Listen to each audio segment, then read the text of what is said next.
Ukraine is calling on Russia to agree to stop drone and missile strikes on civilian infrastructure for 30 days after a temporary ceasefire lapsed. There were solemn services across the war-torn country as people gathered to reflect and celebrate Easter. From church worshippers to the front line, there was widespread scepticism among Ukrainians after Russian President Vladimir Putin declared all hostilities would stop on Sunday.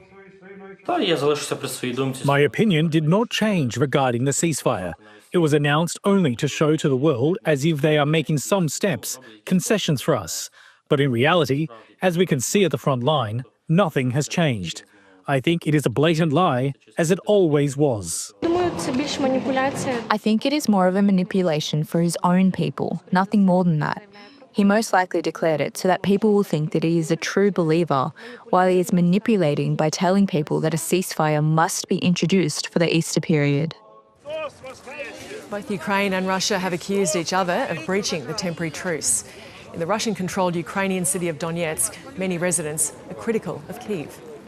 To be honest, I don't have hopes on the Ukrainian side. They have deceived us so many times. I do not trust them. I think that all the actions taken by our side are an example to all the other sides, which should allow the other side to make conclusions on how to act next. The Kremlin says there's been no order to extend the ceasefire. Ukrainian President Volodymyr Zelenskyy claims the Russian army violated its own 30-hour truce almost 3,000 times.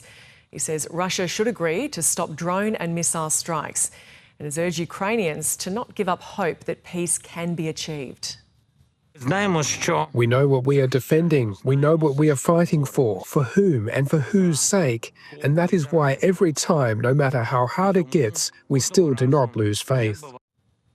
The US President Donald Trump has expressed frustration about a lack of progress on peace talks. Late last week, he signalled the US could walk away from efforts to broker an agreement. But in a post on his Truth Social platform, Mr. Trump has suggested both Russia and Ukraine will make a deal this week, adding both will then start to do big business with the United States of America and make a fortune. US officials are quietly confident of getting results.